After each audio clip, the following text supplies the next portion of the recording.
আজকে আলোচনা করব ভারতের সংবিধানের প্রিএম্বল।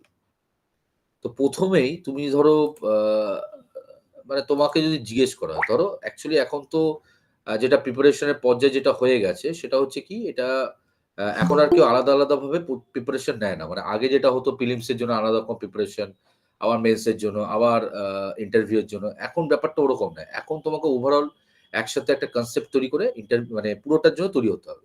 এবার ধরো তোমাকে যদি কেউ জিজ্ঞেস করে, ঠিক আছে? যে আচ্ছা বলো তো প্রিএম্বল কি জিনিস? প্রস্তাবনা কি জিনিস? তো এক কথায় তোমার উত্তর হবে, "it is the introductory part of Indian constitution or gateway of constitution." সোজা কথা। অর্থাৎ প্রস্তাবনা কি জিনিস তোমাকে যদি জিজ্ঞেস করে তোমার উত্তর হবে, "it is the introductory part of Indian constitution." ভারতীয় সংবিধানের আর কি এটা হচ্ছে এক প্রকার বলতে পারো এটার মাধ্যমে ভারতীয় সংবিধানকে প্রথমেই এটাকে তুলে ধরা হয়। Introductory part. ঠিক আছে? বা the gateway of constitution. Gateway মানে দ্বার। মানে সোজা কথা মানে প্রিএম্বলটা কি? মানে তুমি যখন ভারতীয় সংবিধানটা খুলছো, আমরা যেমন কোন মার্কেট থেকে বই নিয়ে আসি, বইটা খুললেই ১ম এ পেজে কি থাকে দেখবে? যেকোনো বই কিনে নিয়ে আসবে, কম্পারেটিভ এক্সাম এর কোন বই ধরো কিনে নিয়ে আসলে, তো সেখানে দেখবে ১ম পেজেই থাকে অথর ডেস্ক বলে লেখা থাকে। অর্থাৎ যে লেখক সে নিজের সম্পর্কে কিছু লিখেছে। মানে বইটা আ আ মানে কারা পড়ে উপকৃত হবে, বইটার উদ্দেশ্য, লেখার উদ্দেশ্যটা কি? এই বইটা পড়ে কারা মানে উপকৃত হবে? লেখক নিজের সম্পর্কে কিছু বর্ণনা দেয় যে, আমি কোন পরীক্ষায় উত্তীর্ণ হয়েছি বা আমার ব্যাকগ্রাউন্ড কি? এবং লাস্টলি দেখবে তিনি এই বইটি কাউকে না কাউকে উৎসর্গ করে। অর্থাৎ যেকোনো বই তুমি যদি পড়ো সেখানে যে বইয়ের রাইটার অথর সে তার যে মতামত, তার যে ভিশন সেটাকে সে সেই অথর ডেস্ক বা একদম বইয়ের ১ম এ সে তুলে ধরে। ঠিক তেমনি ভারতীয় সংবিধান যখন শুরু হচ্ছে, তো ভারতের সংবিধানে একদম ১ম এই আসে কি প্রিএম্বল অর্থাৎ প্রস্তাবনা। অর্থাৎ এই প্রস্তাবনাটা পড়ে আমরা কি বুঝতে পারছি? এই প্রস্তাবনাটা পড়ে আমরা বুঝতে পারি যে ভারতীয় সংবিধানের মূল বক্তব্যটা কি? মানে ভারতীয় সংবিধানের দৃষ্টিভঙ্গিটা কি? এবং যারা লিখেছেন সংবিধান যারা তৈরি করেছেন কনস্টিটিউশন মেকার্স তারা ভারতবর্ষকে কি রূপে দেখতে চেয়েছে। এই যে কথাগুলো আমি বলছি এগুলো কিন্তু তোমাদের প্রশ্ন আকারে দেওয়া হবে কনসেপচুয়াল কোয়েশ্চেন। যে এদের মধ্যে কোনটি আগামী দিনের প্রশ্নের প্যাটার্নটা এরকম হবে, এদের মধ্যে কোনটি প্রিএম্বল এর বৈশিষ্ট্য নয় বা বৈশিষ্ট্য এই টাইপের প্রশ্ন হবে। তাহলে মাথায় রাখবে প্রিএম্বল মানে হচ্ছে কি introductory part of Indian constitution বা গেটওয়ে অফ ইন্ডিয়ান কনস্টিটিউশন। এর উদ্দেশ্যটা কি? এর উদ্দেশ্য হচ্ছে এইটা পড়ার মাধ্যমে আমরা কি বুঝতে পারি? আমাদের সংবিধান সম্পর্কে আমাদের একটা প্রাথমিক ধারণা হয় এবং সবচেয়ে বড় কথা যারা সংবিধান তৈরি করেছিলেন, যারা কনস্টিটিউশন মেকার্স তারা ভারতবর্ষকে ঠিক কি রূপে দেখতে চেয়েছিলেন তার একটা কিন্তু ব্যাখ্যা আমরা এই প্রিএম্বল এর মাধ্যমে পাই। ঠিক আছে? তো নেক্সট পয়েন্টে দেখো কি বলছে প্রিএম্বল সম্পর্কে? That the interpretation of constitution is based on the spirit of preamble. যেটা আমি আগেই বললাম, দেখো সবাই দেখতে পাচ্ছ নিশ্চয়ই যে ইন্টারপ্রিটেশন অফ কনস্টিটিউশন অর্থাৎ সংবিধানের যে ব্যাখ্যা সেটা কি হচ্ছে স্পিরিট, প্রিএম্বল এর স্পিরিট এর মাধ্যমে প্রকাশ পায়। যেটা আমি আগেই বললাম যে সংবিধানকে অ্যাকচুয়ালি ব্যাখ্যা করা হয়েছে। সংক্ষিপ্তভাবে ব্যাখ্যা বলে যায়। ব্রিফ আ বলতে পারো ইন্টারপ্রিটেশন। সংবিধানের সংক্ষিপ্ত ব্যাখ্যা কার মাধ্যমে করা হয়েছে? প্রিএম্বল এর মাধ্যমে করা হয়েছে। ঠিক আছে? এবং এই যে প্রিএম্বল প্রস্তাবনাটা এটাকে আর কি লিখেছিলেন কে? এটাকে লিখেছিলেন কে? অবশ্যই জওহরলাল নেহেরু। দেখো আমাদের কনস্টিটিউয়েন্ট অ্যাসেম্বলি যেটা ছিল গণপরিষদ, এটা নিয়ে আমি পরে তোমাদের ক্লাস করাবো ডেফিনিটলি। তো এই যে গণপরিষদ যে তৈরি হয়েছিল, গণপরিষদ তৈরি হয়েছিল কি উদ্দেশ্য নিয়ে? গণপরিষদ তৈরি হয়েছিল, কনস্টিটিউয়েন্ট অ্যাসেম্বলি তৈরি হয়েছিল আমাদের সংবিধান রচনার উদ্দেশ্য নিয়ে। তো এই সংবিধান বা গণপরিষদ, এই গণপরিষদে ১৩ই ডিসেম্বর মানে তুমি যদি দেখো গণপরিষদ সেটা প্রতিষ্ঠিত হয়েছিল কবে? গণপরিষদে মানে ১ম সেশন বসেছিল। প্রতিষ্ঠিত বললে ভুল হবে। ১ম সেশন বসেছিল ৯ ডিসেম্বর 1946 এ।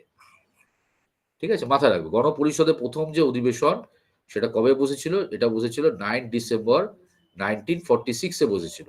এই গণপরিষদের ৯ ডিসেম্বর 1946 এই গণপরিষদের দেখো কি হয় ১৩ই ডিসেম্বর ১৩ই ডিসেম্বর জওহরলাল নেহেরু তখন কি করে? জওহরলাল নেহেরু তিনি একটা অবজেক্টিভ রেজোলিউশন লেখেন। এই যে গণপরিষদ গঠিত হয়েছে এর উদ্দেশ্য কি?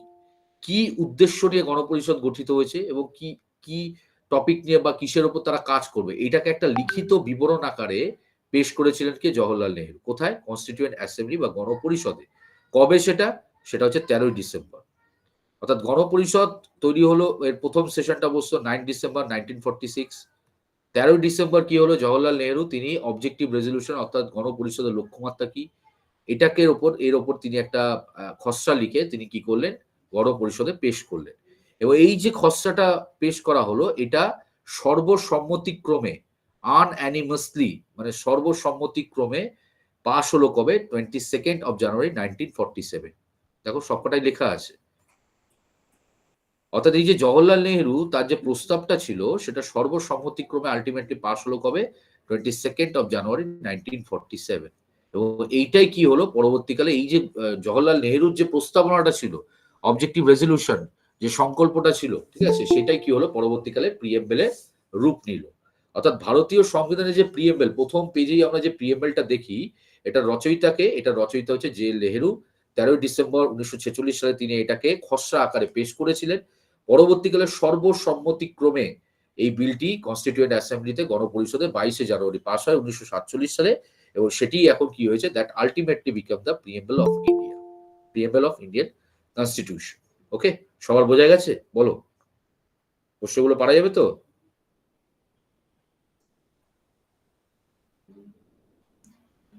বোঝা যাচ্ছে সবার? একটু জানাবে। হ্যাঁ স্যার। Very good. ঠিক আছে, তাহলে প্রিএমবেলকে কবে লেখা হলো, এবং একটা শব্দ নিশ্চয়ই, একটা শব্দবন্ধ আমি ব্যবহার করলাম, নিশ্চয়ই তোমরা শুনেছো, সেটা হচ্ছে সর্বসম্মতিক্রমে। তাহলে এটা তোমাদের মাথায় রাখতে হবে, সর্বসম্মতিক্রমে মানে আনঅ্যানিমাসলি বা কনসেনসাস বলা হয়। Consensus, consensus, consensus, CON CNSUS, consensus মানে সর্বসম্মতিক্রমে। অর্থাৎ এই যে গণপরিষদে কোনো বিল কিভাবে পাস হতো, সেটা হতো কনসেনসাস পদ্ধতির মাধ্যমে, অর্থাৎ সর্বসম্মতিক্রমে বিলটাকে পাস করানো হতো। ঠিক আছে, নেক্সট দেখো, এই যে আইডিয়া, প্রিএমবেলের যে আইডিয়া, সেটা আমরা কোথা থেকে নিয়েছি? সংবিধান হচ্ছে কার? ইউএসএ। মাথায় রাখবে, পৃথিবীতে প্রথম লিখিত সংবিধানের ধারণা এনেছিল কিন্তু আমেরিকা যুক্তরাষ্ট্র, মানে ইউএসএ প্রথম লিখিত সংবিধান। এবং সংবিধানের সাথে যে প্রিএমবেল অর্থাৎ প্রস্তাবনা থাকবে, এর ধারণা পৃথিবীতে প্রথম এনেছিল কে? ইউএসএ। ঠিক আছে, তো দেখো ভারতীয় সংবিধানে যে প্রিএমবেল অর্থাৎ সংবিধানের সাথে যে প্রিএমবেল যুক্ত থাকবে, এর ধারণা আমরা নিয়েছি কোথা থেকে? ইউএসএ থেকে। এটা খুব ইম্পর্টেন্ট পয়েন্ট, মাথায় রাখবে। The idea of preamble has been borrowed from the constitution of USA. কিন্তু এই যে প্রিএমবেলের যে লেখার ধরন, দেখো এখানে প্রিএমবেলটা লেখা রয়েছে, দিস ইজ আওয়ার প্রিএমবেল। ওকে, এটা হচ্ছে আমাদের প্রস্তাবনা। এটা নিশ্চয়ই তোমরা দেখেছো। দেখো একটা প্যাটার্ন ফলো করা হয়েছে, একটা প্যাটার্ন। এই যে লেখার ধরন, we the people of India থেকে শুরু হচ্ছে, এইভাবে যাচ্ছে। এগুলো দেখো ক্যাপিটাল, আবার এগুলো স্মল লেটারে লেখা। তাহলে এইগুলোকে গুরুত্ব দেওয়া হচ্ছে, যেগুলোকে বেশি গুরুত্ব দেওয়া হচ্ছে সেগুলোকে কি হচ্ছে? ক্যাপিটাল লেটারে লেখা হয়েছে। এই যে জাস্টিস, লিবার্টি, এগুলো দেখো ক্যাপিটাল লেটারে লেখা হচ্ছে, তাহলে এগুলোকে গুরুত্ব দেওয়া হচ্ছে। তাহলে এই যে লেখার যে ধরন, ল্যাঙ্গুয়েজ প্যাটার্ন যেটা আছে, সেটা আবার কোথা থেকে নেওয়া হয়েছে? সেটা নেওয়া হয়েছে দ্য কনস্টিটিউশন অফ অস্ট্রেলিয়া। দেখো লেখা রয়েছে। ঠিক আছে, তাহলে আইডিয়া অফ প্রিএমবেল, লিখিত সংবিধানের ধারণা আমরা কোথা থেকে নিয়েছি? ইউএসএ। এবং ইউএসএ পৃথিবীর প্রথম দেশ ছিল যারা লিখিত সংবিধান সহ তাদের সংবিধানে তারা প্রস্তাবনার অবতারণা করেছিলেন। এবং ভারতবর্ষের যে প্রিএমবেল অর্থাৎ প্রস্তাবনার যে ধারণাটা রয়েছে, সেটা আমরা এখান থেকেই নিয়েছি। এরপর দেখো দ্য আইডিয়াল অফ জাস্টিস, অর্থাৎ ভারতীয় সংবিধানের প্রস্তাবনায় 3 ধরনের জাস্টিসের কথা বলা হয়েছে। জাস্টিস মানে হচ্ছে ন্যায়। এই যে এখানে পড়লেই দেখো জাস্টিস, এই দেখো জাস্টিসের কথা বলা রয়েছে। ভারতীয় প্রিএমবেলে 3 ধরনের জাস্টিসের কথা বলা হয়েছে, 3 ধরনের আর কি বিচারের কথা বলা হচ্ছে: social, economical and political. Social মানে সামাজিক, ইকোনমিক্যাল মানে অর্থনৈতিক, পলিটিক্যাল মানে রাজনৈতিক। তাহলে এটা প্রশ্ন দেয় যে ভারতীয় সংবিধানের প্রস্তাবনায় ক ধরনের আর কি বিচারের কথা বলা হচ্ছে? ন্যায় বিচারের কথা বলা হচ্ছে 3 ধরনের: সামাজিক, অর্থনৈতিক এবং রাজনৈতিক। তো এই যে জাস্টিসের যে কনসেপ্টটা, এটা আমরা কোথা থেকে গ্রহণ করেছি? ভারতীয় সংবিধানের প্রস্তাবনায় ইউএসএসআর, অর্থাৎ union of Soviet and socialist Republic. ঠিক আছে, ইউএসএসআর। তোমরা জানো নিশ্চয়ই যে যে রাশিয়ান বিপ্লব যেটা হয়েছিল, রাশিয়ান রেভলিউশন, রাশিয়ান রেভলিউশন হয়েছিল 1917 সালে, যেটাকে বলসেভিক রেভলিউশনও বলা হয়। ছোটবেলা পড়েছে বলসেভিক রেভলিউশন বা বলসেভিক রেভলিউশন, 1917 সালে হয়েছিল। তো এই 1917 সালে সংগঠিত এই রাশিয়ান যে বিপ্লব হয়েছিল, এর উদ্দেশ্য কি ছিল বা এর লক্ষ্যমাত্রা বা অবজেক্টিভ কি ছিল? To set up the ideal justice. ঠিক আছে, অর্থাৎ ন্যায় বিচার করা। ঠিক আছে, আদর্শ ন্যায় বিচার আর কি স্থাপন করা, এটাই ছিল রাশিয়ান রেভলিউশনের উদ্দেশ্য। এগুলো পরীক্ষায় দেয়, রাশিয়ান রেভলিউশন কবে হয়েছে, এই টাইপের প্রশ্ন তোমাদের পরীক্ষায় ফেস করতে হবে। নেক্সট হচ্ছে দেখো ভারতীয় সংবিধানে কি বলা হচ্ছে? রিপাবলিকের কথা বলা হচ্ছে, প্রজাতন্ত্র। ঠিক আছে, প্রজাতান্ত্রিক, রিপাবলিক মানে প্রজাতান্ত্রিক, ভারতবর্ষকে রিপাবলিক বলা হচ্ছে। An ideal of liberty, equality and fraternity. এবং 3 ধরনের আর কি কি বলা হয়েছে?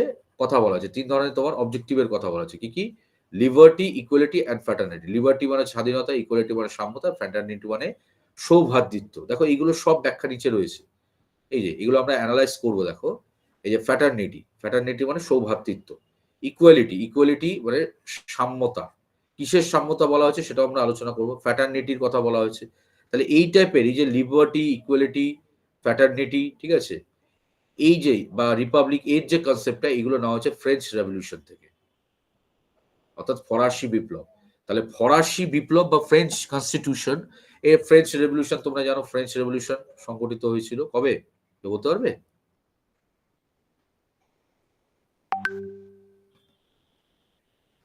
কবে ফ্রেঞ্চ রেভলিউশন সংগঠিত হয়েছিল? 1789। ওকে, তো এই যে ফ্রেঞ্চ রেভলিউশন যে হয়েছিল, এই ফ্রেঞ্চ রেভলিউশনের উদ্দেশ্য কি ছিল বা আদর্শ কি ছিল? আইডিয়ালস মানে আদর্শ। ফ্রেঞ্চ রেভলিউশনের আদর্শ ছিল লিবার্টি, ইকুয়ালিটি অ্যান্ড ফ্র্যাটার্নিটি। এটা তোমাদের মাথায় রাখতে হবে, এটা পরীক্ষায় দেয়। কোন তিনটে আদর্শের উপর ভিত্তি করে ফ্রেঞ্চ রেভলিউশন বা ফরাসি বিপ্লব আর কি সংগঠিত হয়েছিল? লিবার্টি মানে স্বাধীনতা, ইকুয়ালিটি মানে সাম্যতা, অ্যান্ড ফ্র্যাটার্নিটি মানে সৌভ্রাতৃত্বতা। ওকে, এবং এছাড়া রিপাবলিক অর্থাৎ প্রজাতান্ত্রিক যে চিন্তাধারা, প্রজাতান্ত্রিক যে চিন্তা ভাবনা ভারতীয় সংবিধানে পিএমএল এ সংযোজিত হয়েছে, সেগুলো অনুপ্রাণিত হয়েছে কোথা থেকে? French constitution, the constitution of French. এই জিনিসগুলো তোমাদের মাথায় রাখতে হবে, ঠিক আছে? কোথার থেকে কি নেওয়া হচ্ছে? Idea of preamble USA, language pattern Australia, ideal of justice USSR, republic and ideals of French revolution আর liberty, equality, fraternity from French constitution. বোঝা গেছে সবার? ক্লিয়ার হয়েছে? একটু জানাবে। হ্যাঁ স্যার। হ্যাঁ sir. Okay, very good. Next move on. এইবার দেখো আমাদের সামনে কি তুলে ধরা হচ্ছে? প্রিএমবল। What is preamble? দেখো প্রিএমবল, প্রথমেই যে প্রশ্নটা স্টুডেন্টদের মাথায় আসছে, স্যার মুখস্থ করতে হবে। না, মুখস্থ করতে হবে না বাবা। যদি তুমি না ভাইবার জন্য যাও, তোমাকে যদি ইন্টারভিউতে ডাকে, তাহলে দুটো জিনিস অবশ্যই, যে কোনো ইন্টারভিউতেই, মানে এরকম যে ডাব্লিউবিসিএস এ, পুলিশের পরীক্ষাতেও জিজ্ঞেস করে, এসআই লেভেলের যে ইন্টারভিউ গুলো হয় সেখানেও জিজ্ঞেস করে যে প্রিএমবেলটা বলো। দুটো জিনিস জিজ্ঞেস করে, একটা হচ্ছে প্রিএমবেল আর একটা হচ্ছে মৌলিক কর্তব্য, অধিকার না কর্তব্য। আমাদের যে ফান্ডামেন্টাল ডিউটিস আছে, সেটা যে 11টা ডিউটি আছে সেটা সম্পর্কে তুমি অবহিত কিনা। আর ভারতের যে সংবিধানের যে মৌলিক যে প্রস্তাবনাটা রয়েছে সেটা জিজ্ঞেস করো। তো দেখো এই যে প্রস্তাবনা, এটাকে আমরা কি করব? সুন্দরভাবে একটা এক্সপ্লেন করব। ভারতীয় সংবিধানের যে প্রিএমবেল রয়েছে, এটাকে 4 ভাগে ভাগ করা যায়। 4 ভাগে। স্যার কি কি? প্রথমে দেখো এই পার্টটা,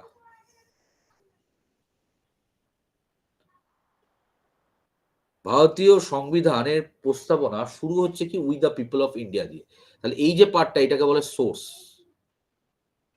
সোর্স মানে সূত্র, মানে ভারতীয় সংবিধানের প্রস্তাবনার সূত্র কি, কোথা থেকে সংবিধানের প্রস্তাবনা রচিত হচ্ছে। তাহলে এই যে সোর্স, অর্থাৎ এই যে সংবিধানের যে প্রস্তাবনা রয়েছে, এর ক্ষমতাটাই, এর শক্তিটা কোথায়? শক্তিটা হচ্ছে কি উইথ দ্য পিপল। অর্থাৎ সোজা কথা, ভারতের জনগণকে কি করা হয়েছে, এই যে প্রিএমবেলটা আছে এটা উৎসর্গ করা হয়েছে। বা উল্টো দিক থেকে বলতে গেলে, প্রিএমবেল যে রয়েছে তার শক্তির উৎসটা কি? সাধারণ জনগণ। দেখো ক্যাপিটালে লেখা রয়েছে। তাহলে এই দুটোই প্রশ্ন দেয় যে প্রিএমবেল প্রস্তাবনার শক্তির উৎস কি? প্রথমত হচ্ছে with the people of India, বা এই প্রিএমবেলটা অর্থাৎ প্রস্তাবনাটা কাকে সমর্পিত করা হয়েছে বা ডেডিকেটেড করা হয়েছে? উত্তরটা হচ্ছে দ্য পিপল অফ ইন্ডিয়া। শুরু হচ্ছে এটা দিয়ে, মানে গুরুত্ব দেওয়া হলো ভারতবাসীকে। নেক্সট পয়েন্টে দেখো কি বলছে, having সলেমলি resolve two constitute India. মানে খুব নম্রভাবে আমরা এটা সংকল্প নিচ্ছি, মানে কি ভারতবর্ষকে তৈরি করব বলে। দেখো লেখা রয়েছে SSSDR, 3টে SDR, এটাকে পুরো ফর্মুলার মতো মুখস্থ রাখতে হবে। SSSDR মানে এইটা কি দিচ্ছে? তাহলে এটা হচ্ছে declare. Declare second part, declaration. Declaration, এটাকে আমি একটু এদিকে লিখলাম।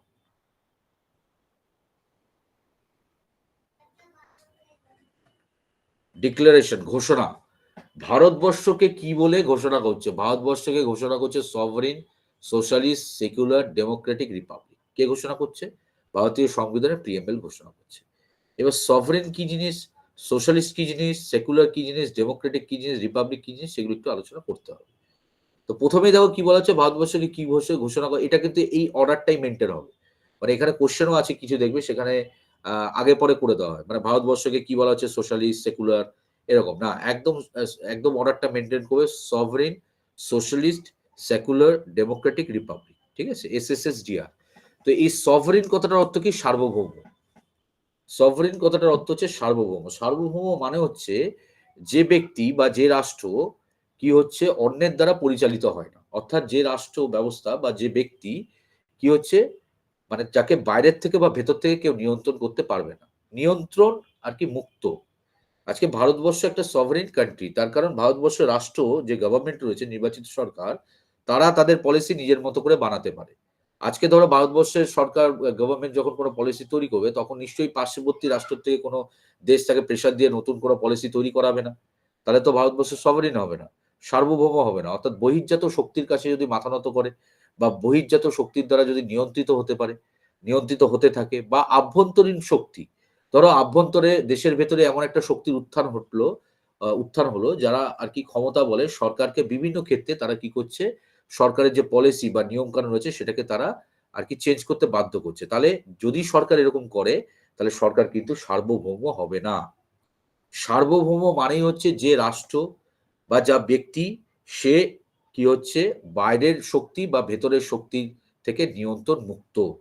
তাহলে আজকে আমরা এই কথাটা বলতে পারছি যে ভারতবর্ষ সভরেন কান্ট্রি, তার কারণ ভারতবর্ষ আজকে একটা super power, one of the super power. তোমরা জানো পৃথিবীর যে বিশালকায় যে অর্থনীতিগুলো রয়েছে তার মধ্যে কত নম্বরে রয়েছে ভারতের অর্থনীতি এখন? কত নম্বরে?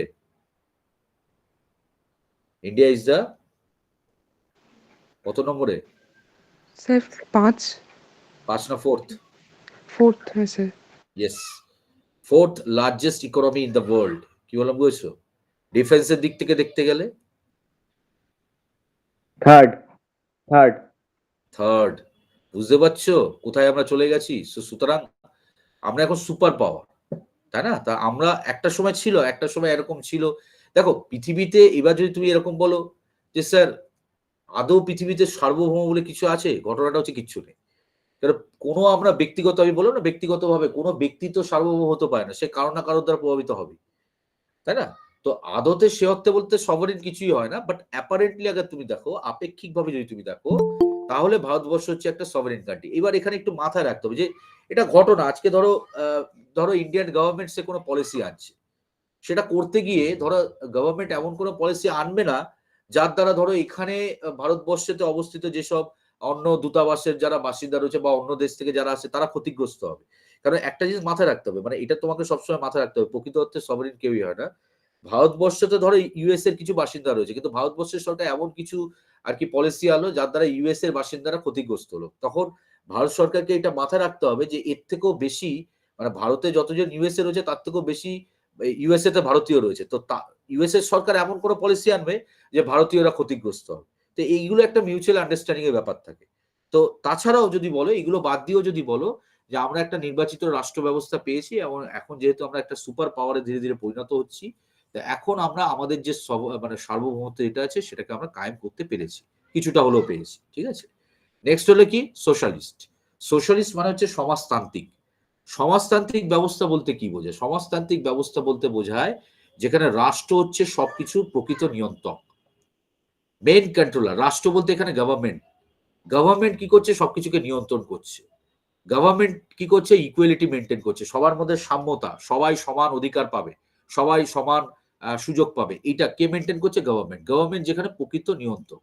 গভর্নমেন্টের যদি মনে হয় যে কোনো ব্যক্তি বা ব্যক্তিবর্গের কাছে অতিরিক্ত ক্ষমতা চলে এসেছে, মানে কোনো ব্যক্তি ধরো কি হয়েছে পলিটিক্যালি বা কমার্শিয়ালি ধরো প্রচুর আর কি বড়লোক হয়ে গেছে, মানে প্রচুর পয়সা চলে এসেছে কোনো একটা ব্যক্তি বা ব্যক্তিবর্গের কাছে, বা কোনো ব্যক্তি বা ব্যক্তিবর্গের কাছে ধরো পলিটিক্যাল পাওয়ার প্রচুর চলে এসেছে, তাহলে সোশ্যালিস্ট প্যাটার্নের রাষ্ট্র কি করতে পারে? তাদের সেই ব্যক্তিগুলোর থেকে বা ব্যক্তিবর্গগুলোর থেকে সম্পত্তি, পলিটিক্যাল পাওয়ার যাই হোক না কেন, সেগুলো কিনে নিয়ে ইকুয়ালি ডিস্ট্রিবিউট করতে পারে, সবার মধ্যে সমানভাবে বন্টন করে দিতে পারে। এই যে ব্যবস্থাপনা, এটাকে বলা হয় সোশ্যালিস্ট প্যাটার্ন। ঠিক আছে? সোশ্যালিস্ট প্যাটার্ন বা সোশ্যালিজম বলা হয়। তাহলে সোশ্যালিজম হচ্ছে এমন একটা ব্যবস্থাপনা যেখানে রাষ্ট্র হচ্ছে প্রকৃত ক্ষমতা নিয়ন্ত্রক এবং রাষ্ট্র নির্ধারণ করবে সাম্যতা নীতি, রাষ্ট্র নির্ধারণ করবে ক্ষমতার বন্টন নীতি। রাষ্ট্রের যদি মনে হয় যে কোনো ব্যক্তি বা ব্যক্তিবর্গ তারা বিশেষ ক্ষমতার অধিকারী হয়ে পড়েছে, তো তাদের থেকে প্রয়োজন বোধে রাষ্ট্র কি করতে পারে? ক্ষমতা কেড়ে নিয়ে সবার মধ্যে ডিস্ট্রিবিউট করে দিতে পারে। তাহলে এই যে প্যাটার্ন, এটা সোশ্যালিস্ট প্যাটার্ন, এবং ভারতীয় সংবিধানের প্রস্তাবনায় ভারতবর্ষকে একটা সোশ্যালিস্ট কান্ট্রি বলে ঘোষণা করা হয়েছে। কিন্তু আদতে, দেখো এখানেও একটা কথা বলে, আদতে সোশ্যালিজম বা সোশ্যালিস্ট বলে কিছু হয় না। সাম্যতা যে আছে, সাম্যতা পৃথিবীর কোথাও সে অর্থে তুমি পাবে না, পরিবারই হয় না। দেখবে একটা পরিবারে ছোটবেলায় যখন তোমরা ভাই বোন অনেকেই আছো, হয়তো ভাই ভাই রয়েছে, দেখবে ইকুয়ালিটি মনে হয়, কিন্তু সময়ের সাথে সাথে দেখবে পরিবারের, যদি যে পরিবারে ধরো ৫-৬ জন ভাই বোন রয়েছে, দেখবে তাদের মধ্যে যে দাদা বা যে ভাই একটু বেশি আর কি আর্থিকভাবে সচ্ছল হয়ে উঠবে, দেখবে এক প্রকার তারই ক্ষমতা কায়েম হবে। এটা ক্ষমতা, মানে এটা হবেই, মানে সোশ্যালিজম বা এই যে সোশ্যাল অর্ডার যেটাকে আমরা বলি, বা সাম্যতা নীতি, এটা প্রকৃত অর্থে কায়েম করা কিন্তু এক প্রকার সম্ভব না, টু বি অনেস্ট। কিন্তু তা সত্ত্বেও তুমি বলতে পারো স্যার যদিও আমাদের এটা সম্ভব নয়, তাহলে কেন রাখা হয়েছে? দেখো ঘটনাটা হচ্ছে, আমি তোমাদের কি বললাম, প্রথমেই বললাম যে সোশ্যালিস্ট প্যাটার্ন এটাকে তৈরি করা, এটা হয়তো কোনোদিনও সম্ভব না, আমাদের মতো দেশে তো হবেই না। তার কারণ আমাদের দেশে ধনী এবং দরিদ্রের মধ্যে যে ফারাক, সেটা চরম চরম, মানে ধনী আরো ধনী হয়ে যাচ্ছে। এই যে মুদ্রাস্ফীতি, ইনফ্লেশন, তোমরা পড়ছো ইকোনমিক্সে বা পড়বে, ইনফ্লেশনের ফলে কি হয়, মুদ্রাস্ফীতির ফলে যেটা হয়, ধনী যে আছে সে আরো ধনী হয়ে যায়, রিচ উইল বিকাম মোর রিচার, আর যারা পভার্টিতে রয়েছে, যারা পোরার, যারা পোর আর কি, তারা আরো পোরার হয়ে যাবে, মানে গরিব আরো গরিব হয়ে যাবে। তাহলে এই যে ধনী এবং দরিদ্রের মধ্যে যে ফারাক, সেটা আরো বড় হয়ে যাবে, আরো বিস্তীর্ণ হয়ে যাবে। কিন্তু তা সত্ত্বেও স্যার সোশ্যালিস্ট প্যাটার্নটাকে কেন রাখা হয়েছে বা এটাকে ঘোষণা করা হয়েছে? তার কারণ হচ্ছে এটা একটা স্বপ্ন। আমি আগেই বললাম যে যারা সংবিধান তৈরি করেছে তারা একটা স্বপ্ন দেখেছিল যে ভারতবর্ষকে তারা কিভাবে দেখতে চায়। তো তারা একটা স্বপ্ন, যেমন তোমাদের মধ্যে অনেকেই আছো হয়তো, এখন আমাদের সাথে অনেকেই যুক্ত হয়েছে, যারা হয়তো স্বপ্ন দেখো, দিবারাত্র হয়তো স্বপ্ন দেখছো আইপিএস আইএএস অফিসার হবে, ডাব্লিউবিসিএস অফিসার হবে। এখন 12 ফেলথ বলে যে মুভিটা বেরিয়েছে, সেটা দেখেও হয়তো বিশেষভাবে অনুপ্রাণিত হয়ে স্বপ্ন দেখা শুরু করেছো। ঠিক আছে, কিন্তু বিষয়টা হচ্ছে স্বপ্ন দেখা আর প্রকৃত অর্থে তার বাস্তবায়ন, দুটোর মধ্যে কিন্তু তফাৎ রয়েছে। যে এফোর্টটা দিতে যায় সেটার থেকে কিন্তু অনেকেই বিমুখ। স্যার না স্যার, পরিশ্রম, এত পরিশ্রম দরকার নেই, এই জিনিসটা। অর্থাৎ সোশ্যালিস্ট প্যাটার্ন ঘোষণা করা হয়েছে, কিন্তু আদতের বাস্তবায়ন প্রকৃত অর্থে সম্ভব নয়। এটা রাখা হচ্ছে একটা স্বপ্ন, মানে যারা তৈরি করেছিল তারা দেখেছিল একটা স্বপ্ন, যে হয়তো ভারতবর্ষ কোনোদিন হয়তো যে সোশ্যালিস্ট প্যাটার্ন যেটাকে বলা হয়, বা সেটাকে হয়তো তার কাছাকাছি গিয়ে পৌঁছাতে পারে। ঠিক আছে? এবং মজার বিষয় হচ্ছে যে প্রিএমএল এর যে বিষয়বস্তু রয়েছে, আমি সবসময় প্রিএমএল পড়ানোর সময় স্টুডেন্টদের বলি যে এইটা পড়বে, কিন্তু এটাকে বেশি সিরিয়াসলি নেবে না। মানে তুমি যখন প্রিএমএল পড়ছো, তখন তোমার মনে হবে হ্যাঁ এটা তো ঠিক, এত সুন্দর সুন্দর কথা এখানে বলা হয়েছে, এটাই হওয়া উচিত, এরকমই একটা শাসন ব্যবস্থা কায়েম করা উচিত। কিন্তু আদতে সেটা হয় না। তার কারণ হচ্ছে কি, এই প্রিএমএলটা যেটা হচ্ছে, সেটা হচ্ছে নন জাস্টিসিয়েবল ইন নেচার। নন জাস্টিসিয়েবল কথাটার মানে হচ্ছে কি, নন জাস্টিসিয়েবল কথাটার মানে হচ্ছে যেটাকে কি করা যাবে না, যেটাকে কোর্ট আইন করে সেটাকে বাধ্যতামূলক করা যাবে না, মানে করতে পারবে না। মানে আজকে ধরো রাষ্ট্র, এই যে সোশ্যালিস্ট প্যাটার্ন, যেখানে কি বলা হচ্ছে, সেখানে সাম্যতার কথা বলা হচ্ছে, সত্যি কি সাম্যতা আছে? নেই। তাহলে তুমি কি করলে, তুমি কোর্টে চলে গেলে, কোর্টে গিয়ে বলছে না আমাদের পিএমএল এ তো ভাই সোশ্যালিজম লেখা রয়েছে, তাহলে সবার সমান অধিকার আছে। বা এই যে জাস্টিসের কথা বললাম, তুমি যদি কোনোভাবে সোশ্যালি বা ইকোনমিক্যালি বা পলিটিক্যালি যদি তুমি বঞ্চিত হও, তুমি কোর্টে যেতে পারো, কোর্টে গিয়ে বলবে ভাই আমি তো পিএমএল পড়েছি, পিএমএল পড়ে সেখানে পলিটিক্যাল জাস্টিসের কথা বলা হয়েছে, রাজনৈতিক সাম্যতার কথা বলা হয়েছে, কিন্তু আমি তো সব দিক থেকে বঞ্চিত। তখন তোমাকে এটা বলে দেওয়া হবে যে প্রিএমএল এর যে বিষয়বস্তুগুলো রয়েছে, সেটা নন জাস্টিসিয়েবল। নন জাস্টিসিয়েবল মানে কোর্ট এগুলোকে আইন তৈরি করে বলবৎ করতে পারবে না। অর্থাৎ প্রিএমএল এর যে বিষয়বস্তুগুলো রয়েছে, সেগুলোকে কোর্ট আইন করে বলবৎ করতে পারবে না। এগুলো পুরোপুরি রাষ্ট্রশক্তি যে রয়েছে, তাদের ইচ্ছার উপর নির্ভরশীল। আজকে সরকার, রাষ্ট্র মানে কি, গভর্নমেন্ট। তাহলে গভর্নমেন্ট যদি চায়, যদি সদিচ্ছা দেখায়, তাহলে হয়তো এটা কোনোদিন ইমপ্লিমেন্টেশন হবে। কিন্তু আদতে গভর্নমেন্টের যে সদিচ্ছা, সেটার তো অভাব আমরা প্রত্যেকটা ক্ষেত্রেই দেখতে পাই। কি বললাম বুঝেছো? সবাই ক্লিয়ার হয়েছে কি বললাম? বলো, বোঝা যাচ্ছে তো? হ্যাঁ স্যার, Yes. বুঝতে পেরেছি। হ্যাঁ, ভেরি গুড। নেক্সট কি বলছে বাবা, সেকুলার। এবার সেকুলার কথাটা তোমরা এর আগে শুনেছো, বলেছো। সেকুলার মানে হচ্ছে ধর্মনিরপেক্ষ। ভারতবর্ষ হচ্ছে এমন একটি রাষ্ট্র যার কোনো ধর্মীয় পরিচয় নেই। ঠিক আছে, আমাদের পার্শ্ববর্তী রাষ্ট্র দেখো বাংলাদেশ, তারা দাবি করে তারা ধর্মনিরপেক্ষ, কিন্তু আদতে তারা Islamic country. Pakistan Islamic country. এদিকে তোমার যদি নেপাল দেখো, হিন্দু কান্ট্রি, তারাও দাবি করে, নেপালও দাবি করে আমরা ধর্মনিরপেক্ষ, কিন্তু তারা আদতে হিন্দু কান্ট্রি। কিন্তু ভারতবর্ষ হচ্ছে এমন একটি দেশ যার কিন্তু প্রকৃত অর্থে কোনো ধর্মীয় আর কি পরিচয় নেই। ভারতবর্ষ হচ্ছে ধর্মনিরপেক্ষ রাষ্ট্র। তার কারণ ভারতবর্ষের যে সরকার রয়েছে, বা ভারতবর্ষের যে রাষ্ট্র ব্যবস্থা রয়েছে তারা কোনো নির্দিষ্ট ধর্মের পৃষ্ঠপোষকতা কখনোই করে না। ঠিক আছে, নির্দিষ্ট ধর্মের পৃষ্ঠপোষকতা কখনোই করে না। তোমরা এরপর আমি তোমাদের পড়াবো মৌলিক অধিকার। তো মৌলিক অধিকার তুমি যদি দেখো আর্টিকেল 25 থেকে 28 অব্দি রয়েছে ভারতীয় সংবিধানে মৌলিক অধিকার। তো সেখানে মৌলিক অধিকারে দেখবো আমরা ধর্মীয় স্বাধীনতার কথা বলবো, অর্থাৎ পড়বো আমরা ধর্মীয় স্বাধীনতা, অর্থাৎ আমরা যে ধর্মকে মানি, যে ধর্মের প্রতি বিবেক থেকে শ্রদ্ধাশীল, মনের থেকে যে ধর্মের প্রতি শ্রদ্ধাশীল, সেই ধর্মকে আমরা প্রচার করতে পারবো, তাকে পালন করতে পারবো, তার প্রতিপালন করতে পারবো, তার প্রচারও করতে পারবো। এছাড়া আমাদের দেশে কি নেওয়া হয় না, আমাদের দেশে ধর্মীয় ট্যাক্স নেওয়া হয় না। তোমরা ইতিহাস পড়েছো, ছোটবেলায় নিশ্চয়ই পড়েছো, আবার পড়তে হবে, কিছুটা আমি পড়াবো। যাই হোক, তো ইতিহাস যখন পড়বে তুমি পড়েছো যখন, তুমি শুনেছো জিজিয়া ট্যাক্সের কথা। জিজিয়া ট্যাক্স না হতো, একসময় কি করা হতো, জিজিয়া ট্যাক্স না হতো। যারা ওই মধ্যযুগীয় ইতিহাসে আমরা দেখেছিলাম যে মুঘল সাম্রাজ্য বা সুলতানি যুগে কি করা হতো, জিজিয়া ট্যাক্স না হতো। যারা অমুসলমান তারা। শাহেনশাহ আকবর তৈরি করেছিলেন না? হ্যাঁ বলো বাবা। শাহেনশাহ আকবর তৈরি করেছিলেন না? শাহেনশাহ আকবর সেটাকে তুলে দিয়েছে। জিজিয়া ট্যাক্সের ইতিহাস সুদীর্ঘ। ঠিক আছে, জিজিয়া ট্যাক্স প্রকৃত অর্থে তুমি যদি বলো, প্রকৃত অর্থে, তাহলে সেটা কায়েম করা হয়েছিল সুলতানি যুগ থেকে। ফিরোজ শাহ তুগলক বাধ্য হয়ে তিনি সেটাকে ইম্পোজ করেছিলেন। ঠিক আছে, তার আগেও ছিল জিজিয়া ট্যাক্স, কিন্তু ধর্মীয় ট্যাক্স রূপে ছিল না, সেটা অন্য ট্যাক্স ছিল, হাউস ট্যাক্স ছিল। পরবর্তীকালে ফিরোজ শাহ তুগলকের সময় জিজিয়া ট্যাক্সটাকে ধর্মীয় কর রূপে করা হয়। দেখো এগুলো একটু মানে অন্য জায়গা। আমি তোমাদের বলবো, মোহাম্মদ বিন কাসিমের নাম নিশ্চয়ই শুনেছো। মোহাম্মদ বিন কাসিম, এই মোহাম্মদ বিন কাসিম প্রথম আর কি মুসলিম আক্রমণকারী ছিলেন। 712 সালে তিনি সিন্ধু প্রদেশ জয় করেছিলেন। সিন্ধু প্রদেশ, এই মোহাম্মদ বিন কাসিম 712 সালে সিন্ধু প্রদেশ জয় করেছিলেন এবং এই সিন্ধু প্রদেশে তিনি প্রথম জিজিয়া ট্যাক্স ইম্পোজ করেছিলেন। তাহলে তুমি যদি বলো ভারতীয় উপমহাদেশে প্রথম জিজিয়া কর আর কি, যেটা অমুসলমানদের উপর চাপানো হতো, এই কর প্রথম আর কি কে আরোপ করেছিলেন, সেটা অনেক আগে 712 খ্রিস্টাব্দে আর কি মোহাম্মদ বিন কাসিম ভারতীয় উপমহাদেশে এটাকে চাপিয়েছিলেন। তারপর সময়ের কালক্রমে এই করটা আর কি বিলোপ হয়ে যায়। তারপর যখন দিল্লির সুলতানেট অর্থাৎ দিল্লির সুলতানি বংশ শুরু হয়, তখনও জিজিয়া কর ছিল, কিন্তু সেটা ধর্মীয় কর ছিল না, হাউস ট্যাক্স হতো। হাউস ট্যাক্স মানে বাড়ি তৈরি করলে তারপর ট্যাক্স দিতে হতো।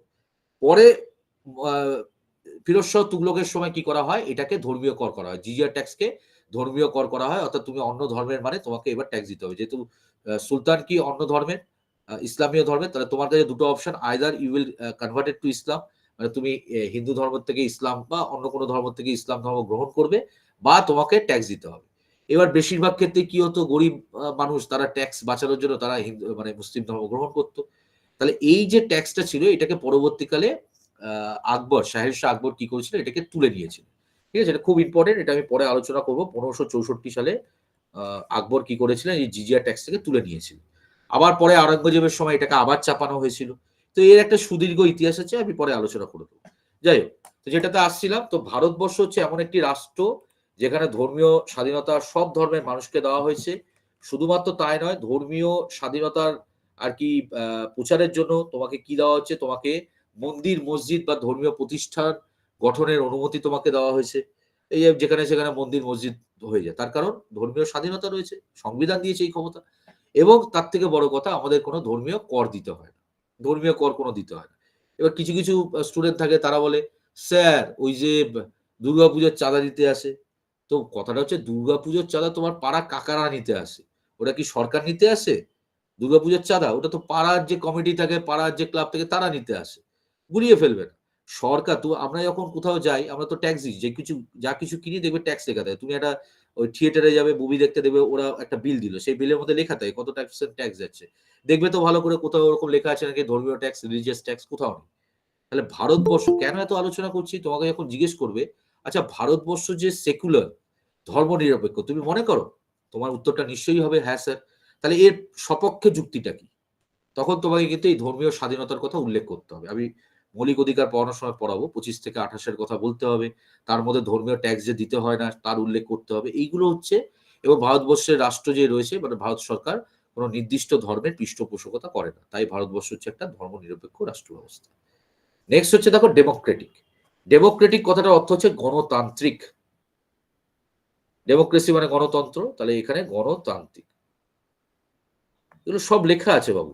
এই যে আমি তোমাদের যেটা বোঝাচ্ছি, দেখো এখানে লেখা রয়েছে। এই যে সভরেন কথাটার অর্থ কি? সভরেন কথাটার অর্থ হচ্ছে India's free to follow internal external policies, অর্থাৎ ভারতবর্ষের সরকার কি হবে, তারা আভ্যন্তরীণ এবং বাহ্যিক আর কি ভাবে মুক্ত, তারা যে কোনো পলিসি তারা তৈরি করতে পারে, কোনো আভ্যন্তরীণ বা বাহ্যিক শক্তির কাছে মাথা নত তারা করবে না। কেন ভারতবর্ষ সোশ্যালিস্ট সমাজতান্ত্রিক তার কারণ দেখো, no means of concentration of power and money, অর্থাৎ কোনো বিশিষ্ট বর্গ বা কোনো ব্যক্তি বা কোনো ব্যক্তিবর্গ তারা কি করতে পারবে না, ক্ষমতা এবং মানিকে কুক্ষিগত করে রাখতে পারবে না। কনসেন্ট্রেশন মানে হচ্ছে কুক্ষিগত করে রাখা, আটকে রাখা, কিন্তু আদতে আমরা সেটাই দেখতে পাই যেটা হয়, ক্ষমতা এবং অর্থ যেটা রয়েছে কিছু বিশিষ্ট উচ্চ বর্গের মানুষ, উচ্চ বিত্তশীল মানুষ, তাদের হাতেই কুক্ষিগত। কিন্তু সংবিধানের প্রিএমএল বলছে ভাই India is a socialist country. আবার বলছি এগুলোকে বেশি সিরিয়াসলি নেবে না, তার কারণ এটা পড়তে ভালো লাগবে, জানতে ভালো লাগবে, কিন্তু আদতে এটা হচ্ছে নন জাস্টিসিয়েবল। তো সুতরাং এটা দিয়ে কি হবে না, এই যে দেখো লেখাই রয়েছে প্রিএমএল ইজ নট জাস্টিসিয়েবল, অর্থাৎ কোর্ট আইন করে এটাকে বাধ্যতামূলকভাবে এটাকে আর কি কার্যকারী করতে পারবে না। এবার সরকারের সদিচ্ছার উপর ডিপেন্ড করা মানে তো ওটা জীবনে কোনোদিন হবে না। আমরা তো দেখি সরকারের সদিচ্ছার প্রমাণ তো আমরা প্রত্যেকটা ক্ষেত্রেই দেখতে পাচ্ছি। মূলত প্রত্যেকটা ক্ষেত্রেই দেখছি কোর্টের মাধ্যমে সমস্যার সমাধান হচ্ছে, কোর্ট ডিরেকশন দিচ্ছে, কোর্ট সরকার চালাচ্ছে। তো স্বাভাবিকভাবে বোঝাই যাচ্ছে যেহেতু প্রিএমএলটার সরকারের সদিচ্ছার উপর নির্ভর করছে, তাহলে এইগুলো কোনোদিনই আর বাস্তবায়ন হয়তো প্রকৃত অর্থে সম্ভব নয়। ঠিক আছে, যাই হোক দেখো এটা লেখা রয়েছে preamble is not justiciable in nature, it can not be force by court of law, অর্থাৎ কোর্ট আইন তৈরি করে এগুলোকে কার্যকরী করতে পারবে না। ওকে, দেখো সিকুলার কথাটার মানে আছে অল রিলিজিয়াস আর কনসিডার ইকুয়াল, সব ধর্মকে সমান গুরুত্ব দেওয়া হয়। ডেমোক্রেটিক কথাটার অর্থ কি, গণতান্ত্রিক ব্যবস্থা মানে হচ্ছে আমরা আমাদের নিজেদের জনপ্রতিনিধিকে নিজেরা নির্বাচিত করতে পারবো। এই যে ধরো জনপ্রতিনিধি যারা, ঠিক আছে, জনপ্রতিনিধি কারা, এই যে ধরো আজকে এমএলএ বা এমপি এরা হচ্ছে জনপ্রতিনিধি, ঠিক আছে। তো এদেরকে কারা নির্বাচিত করছে, আমরাই করছি, আমরা ভোট দিচ্ছি, তো আমরা ভোট দিয়ে তাদেরকে নির্বাচিত করছি, তাহলে তারাই জনপ্রতিনিধি। হ্যাঁ, এবার আমাদের অভিযোগ কি, আমরা জানি যাদেরকে নির্বাচিত করছি আলটিমেটলি গিয়ে তারা চুরি করবে, এটা ঘটনা, যাদের আমরা নির্বাচিত করি তারা গিয়ে চুরি করে। তো এটা তো এর দায়ভার তো তুমি এড়াতে পারবে না, তার কারণ যে চোর, যাকে তুমি চোর বলছো, সে তো আমাদের দ্বারাই নির্বাচিত, তার মানে বেসিক্যালি আমরা চোর, আমরা ভুল চয়ন করছি, আমরা তাদেরকে নির্বাচিত করছি, তারা গিয়ে চুরি করছে, তার মানে আমরা চোরকে নির্বাচিত করছি। ঠিক আছে, তো কিন্তু ঘটনা হচ্ছে কি, এই নির্বাচন প্রক্রিয়াটা আমাদের হাতে রয়েছে, অর্থাৎ আমরা কাকে জনপ্রতিনিধি করব সেটা বিচার করার ক্ষমতা আমাদের হাতে রয়েছে। That is called democracy. Democracy তাও তো করতে দেয় না, ছাপ্পা ভোট হয়ে যায়। হ্যাঁ হয় অনেক জায়গায় বাবা, ঠিক আছে, সব জায়গাতে। না সব জায়গায় হয় না বাবা, কোথাও কোথাও হয়তো ভালোভাবে হয়। আমি সৌভাগ্যক্রমে যে অঞ্চলে বাসিন্দা সেখানে সুষ্ঠু ভোট হয়, রেকর্ড আছে এখনো অব্দি আমার জীবিত দশায় যতদিন দেখছি সুষ্ঠু ভোট হয়, কিন্তু খবরে শুনি এখানে ওখানে অনেক নোংরা ভাবে স্যার ভোট হয়। আমাদের এরিয়াতেও সুস্থ ভোটই হয়, কোনো মানে দুই দলের পার্টি গিয়েই ভালো করে হাত মিলিয়ে একদম ভোট একদম। হয়। আমাদের এখানে তো এমন হয় যে মানে খাওয়ার লেনদেন হয়, মানে খাবার দেয় না, ধরো পলিটিক্যাল পার্টি, এই পলিটিক্যাল পার্টি এই প্যাকেট দিয়েছে, ওই পলিটিক্যাল পার্টি এই প্যাকেট দিয়েছে, তো ওরা কি করে লেনদেন করে না, যারটা ভালো আছে একটু নিয়ে নিল, এরকম। এটাই হওয়া উচিত স্যার আমার আমাদের মনে হয়। এখানেও হয় সেম হ্যাঁ, জিনিস, ঠিক এখানে ঠিক। আমাদের এখানেও হয়। এটা একটা রাজনৈতিক সৌজন্য। দেখো ডেমোক্রেসি, গণতন্ত্র মানেই তো তাই, গণতন্ত্রে মানুষের রায়কে স্বাগত জানাতে হবে। আজকে মানুষ যদি কোনো পক্ষকে নির্বাচিত করে সেটাকে মাথা পেতে নিতে হবে, মানুষ যদি কোনো পক্ষকে আর কি বিসর্জন দেয় সেটাও মাথা পেতে নিতে হবে। এটাই গণতান্ত্রিক ব্যবস্থা। সংবিধানের প্রস্তাবনায় বলা হয়েছে কি হচ্ছে, যে আমরা আমাদের জনপ্রতিনিধি যারা রয়েছে তাদেরকে নিজেরা নির্বাচিত করতে পারবো, এটাই হচ্ছে কি তোমার গণতান্ত্রিক ব্যবস্থা। ঠিক আছে, এই যে লেখা রয়েছে মেন্স অফ ইলেক্টেড রিপ্রেজেন্টেটিভ, লাস্টই হচ্ছে রিপাবলিক। দেখো ভারতবর্ষকে কি ঘোষণা করা হয়েছে, প্রজাতান্ত্রিক, এই যে পরপর এসএসএসডিআর। তাহলে এবার প্রজাতান্ত্রিক কেন, ভারতবর্ষ প্রজাতান্ত্রিক কেন, দেখো এটা এখানে দুটো কারণ আছে ভারতবর্ষকে কেন প্রজাতান্ত্রিক বলা হয়। তার কারণ প্রথমত, ভারতের যিনি প্রধান, ভারতের প্রথম নাগরিককে, ভারতের রাষ্ট্রপতি। ভারতের রাষ্ট্রপতি কিভাবে নির্বাচিত হন, ভারতের রাষ্ট্রপতি নির্বাচিত হন যারা এমএলএ এমপি তাদের দ্বারা। ওই আপার হাউস লোয়ার হাউস মিলিয়ে হয়ে যায়, মানে আমি ওরাই আর কি। ওই জায়গাটায় যাচ্ছি না, আমি ওই জায়গাটায় যাচ্ছি না, আমার কথাটা আগে বুঝুন। মানে সোজা কথা, ভারতের রাষ্ট্রপতিকে কারা নির্বাচিত করে, এমএলএ এমপিরা। এমএলএ কারা, এমএলএ যে রাজ্য বিধানসভার যারা মেম্বার তারা এমএলএ, তাদেরকে আমরা ভোট দিয়ে নির্বাচিত করছি। এমপি কারা, এমপি বলতে রাজ্যসভা লোকসভার মেম্বারদের বোঝায়, তাদেরকে সরাসরি রাজ্যসভার সদস্যদের হয়তো আমরা সরাসরি নির্বাচিত করি না, কিন্তু লোকসভার সদস্যদের তো করি। অর্থাৎ এই যে এমএলএ এমপি যারা আমাদের দ্বারা নির্বাচিত হচ্ছে, তারা আবার ভোট দিয়ে কি করছে, দেশের প্রেসিডেন্টকে নির্বাচিত করছে। তাহলে আমরা যদি বলি যে ভারতের রাষ্ট্রপতি যিনি দেশের প্রথম নাগরিক, তিনি পরোক্ষভাবে জনগণের দ্বারা নির্বাচিত হন, কথাটা কি ভুল বলা হবে? The president of India is indirectly elected by the people. ঠিক আছে, অর্থাৎ আমরা ভোট দিয়ে, সরাসরি ভোট দিয়ে এমএলএ এমপিদের নির্বাচিত করছি, সেই এমএলএ এমপিরা আবার ভোট দিয়ে কি করছে, দেশের রাষ্ট্রপতিকে নির্বাচিত করছে। অর্থাৎ দেশের রাষ্ট্রপতি কি হচ্ছে, পরোক্ষভাবে জনগণের দ্বারা নির্বাচিত। তাহলে দেশের যে প্রধান, সেও কিন্তু পরোক্ষভাবে জনগণের দ্বারা নির্বাচিত। এটাই হচ্ছে কি প্রজাতান্ত্রিক ব্যবস্থার একটা বৈশিষ্ট্য, যেটা ভারতবর্ষে দেখা যায়। এছাড়া ভারতবর্ষের যে রাষ্ট্রপতি, তার পদটা কিন্তু বংশানুক্রমিক নয়। It is not hereditary in nature. অর্থাৎ রাষ্ট্রপতি তার একটা নির্দিষ্ট মেয়াদে তিনি তার পদে নিযুক্ত হন বা নিয়োগ হন, 5 বছর সর্বাধিক হতে পারে। তার আগে তিনি অপসারিত হতে পারেন, কিন্তু সর্বাধিক 5 বছরের জন্য রাষ্ট্রপতি হন। আবার তার মেয়াদ শেষ হলে নতুন কেউ রাষ্ট্রপতি পদে আসীন হন। তাহলে এই যে ভারতের রাষ্ট্রপতি, তিনি পরোক্ষভাবে, যিনি ভারতের সংবিধান অনুসারে তিনি ভারতের প্রথম নাগরিক এবং ভারতের সবচেয়ে উঁচু পদে তিনি আসীন রয়েছেন, তিনিও জনগণের দ্বারা পরোক্ষভাবে নির্বাচিত হচ্ছেন এবং তার পদটাও কিন্তু সুরক্ষিত নয়, অর্থাৎ সংরক্ষিত নয় এবং তার পদটা বংশানুক্রমিক নয়। তাহলে এইটা হচ্ছে প্রজাতান্ত্রিক ব্যবস্থার বৈশিষ্ট্য। এই জন্য ভারতবর্ষকে বলা হয় প্রজাতান্ত্রিক ব্যবস্থা। বোঝা গেল? বলো, ক্লিয়ার তো? হ্যাঁ স্যার। Very good. হ্যাঁ স্যার, ক্লিয়ার। তাহলে মনার্ক মানে কি, দেখো আমাদের এখানে কি নেই, রাজতন্ত্র নেই, যেটা আমরা ওই ব্রিটেনে দেখি। ব্রিটেনে ওই যে রাজতন্ত্র চলে, ব্রিটেনে যে রানী, সে মানে তার পরিবারের লোকেরাই কি হবে আর কি, উত্তরসূরি হবে। যারা উত্তরসূরি যারা রয়েছে তারাই রাজতন্ত্র চালাবে। এরকম কোনো রাজতন্ত্র আমাদের এখানে নেই। তো এই জন্য ভারতবর্ষ হচ্ছে রিপাবলিক। তো ভারতীয় সংবিধানের প্রিএম্বেলে কি ঘোষণা করা হয়েছে, ভারতীয় সংবিধানের প্রিএম্বেল, তাহলে আমরা প্রথমে কি পড়লাম, ভারতীয় সংবিধানের প্রথমে আমরা পড়লাম কি, সোর্স। ভারতীয় সংবিধানের প্রিএম্বেল যে রয়েছে তার সোর্স কি, দ্য পিপল অফ ইন্ডিয়া। তারপর দেখলাম ঘোষণা, ডিক্লারেশন, ভারতবর্ষকে কি বলে ঘোষণা করা হয়েছে, sovereign socialist secular democratic Republic বলে ঘোষণা করা হয়েছে। 3 নম্বর পয়েন্ট হচ্ছে স্টেটমেন্ট। স্টেটমেন্ট মানে হচ্ছে স্টেটমেন্ট, বিবৃতি। 3 নম্বর পয়েন্ট বিবৃতি, মানে আমি প্রথমে বললাম না, ভারতীয় সংবিধানের প্রিএম্বেলকে 4টে ভাগে ভাগ করা হয়েছে। প্রথমটা হচ্ছে source, the people of India, declaration, SSSDR, তারপর হচ্ছে স্টেটমেন্ট। স্টেটমেন্টে কি বলা হচ্ছে, দেখো এইগুলো হচ্ছে স্টেটমেন্ট। দেখো ভারতীয় সংবিধানে কি কি বক্তব্য রাখা হয়েছে, স্টেটমেন্ট প্রথমেই বলা হচ্ছে কি, জাস্টিস। জাস্টিস মানে আগেই বললাম ন্যায়। ক ধরনের ন্যায়ের কথা বলা হচ্ছে, সোশ্যাল, ইকোনমিক্যাল, পলিটিক্যাল। এগুলো পরীক্ষায় দেয়, ক ধরনের ন্যায়ের কথা ভারতীয় সংবিধান প্রিএম্বেলে বলা হয়েছে এবং এর ধারণা কোথা থেকে নেওয়া হচ্ছে, যেটা আমরা আলোচনা করে নিয়েছি, সেটা হচ্ছে রাশিয়ান রেভলিউশন। এরপর দেখো কি বলছে, লিবার্টি। লিবার্টি মানে স্বাধীনতা। স্টেটমেন্টের মধ্যে 2 নম্বর পয়েন্ট, স্টেটমেন্টের মধ্যে 2 নম্বর পয়েন্টে আছে লিবার্টি, স্বাধীনতা।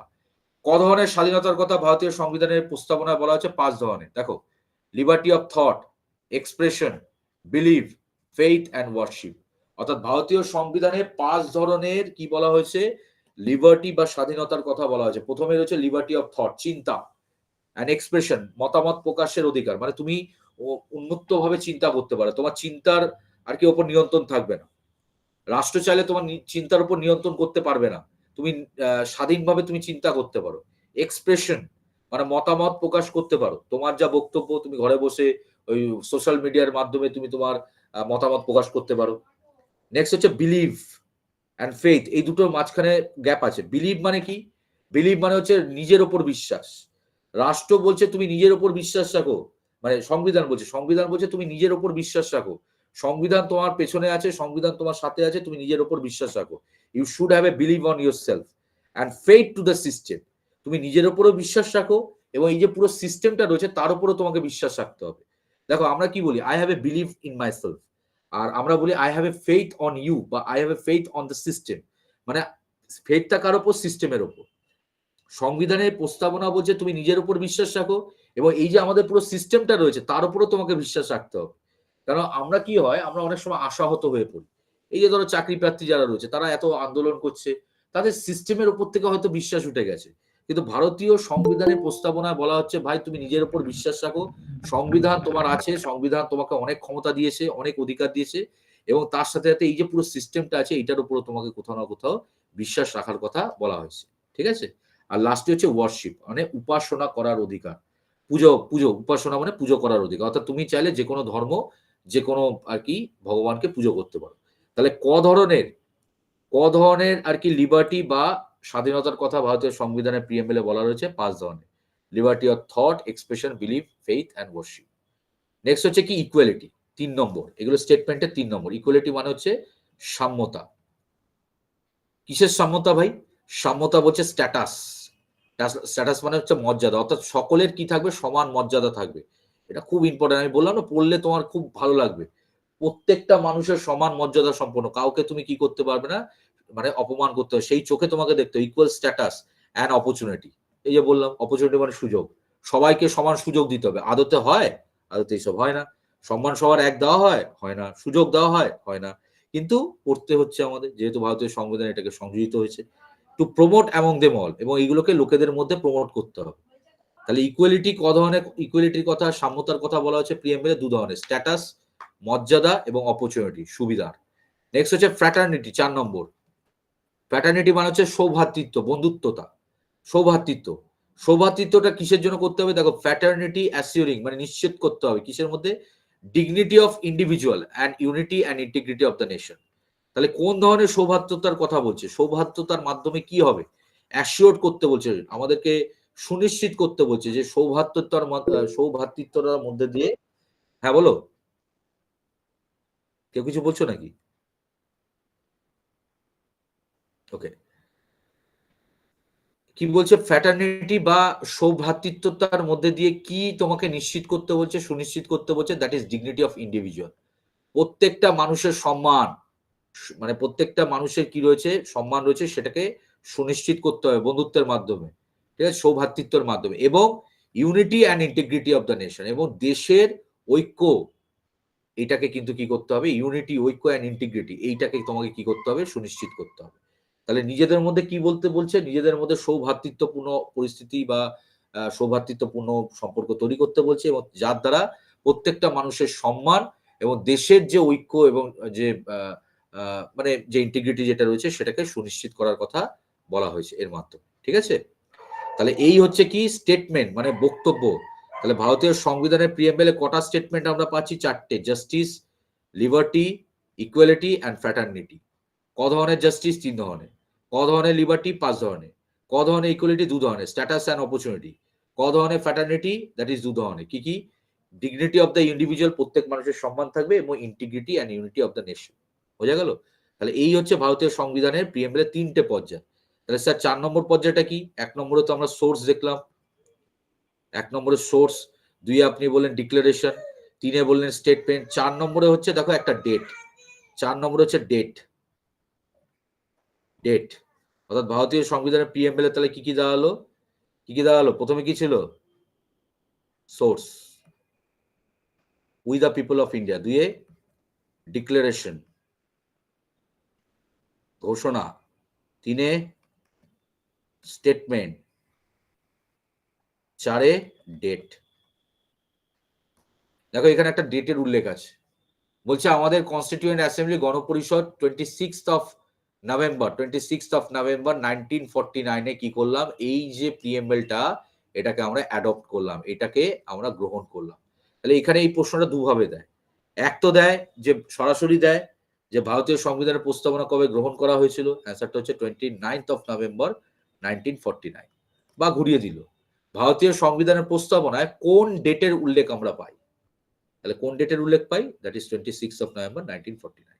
তাহলে এই হচ্ছে প্রিএমবেল এবং তার 4টে পর্যায়। এইটা এইভাবে পড়লে তোমার পুরো আর কি এটা মুখস্থ হয়ে যাবে। ক্লিয়ার হয়েছে সবার? বলো।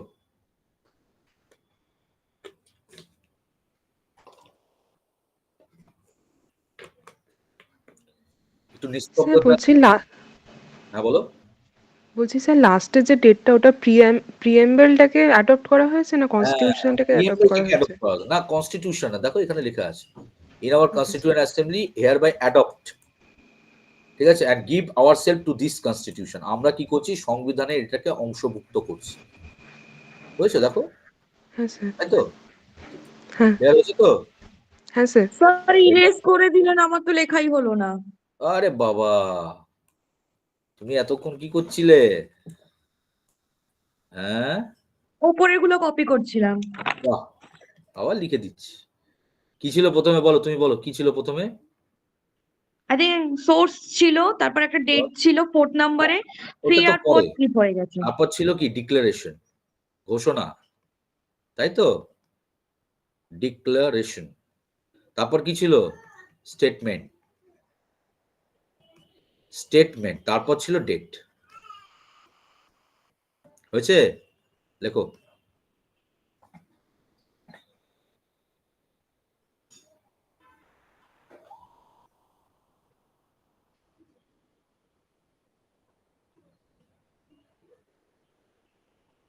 দেখো, এগাবো? হ্যাঁ হ্যাঁ ওকে। তো ভারতীয় সংবিধানের প্রিএম্বেলে টোটাল 85 ওয়ার্ডস রয়েছে। কটা শব্দ রয়েছে প্রস্তাবনায়? 85। স্যার কি করে গুনবে? যখন সময় থাকবে বসে বসে গুনবে। এই যে উই 1 2 3 এরকম ভাবে গুনবে। দেখো কটা ওয়ার্ড রয়েছে? দেয়ার আর 85 ওয়ার্ডস। টোটাল 85 খানা শব্দ রয়েছে প্রস্তাবনায়। কিন্তু মূল সংবিধান, অর্থাৎ সংবিধান যখন গ্রহণ করা হয়েছিল 26th of November 1949 এ, তখন কিন্তু কি ছিল? তোমার টোটাল 82টা শব্দ ছিল।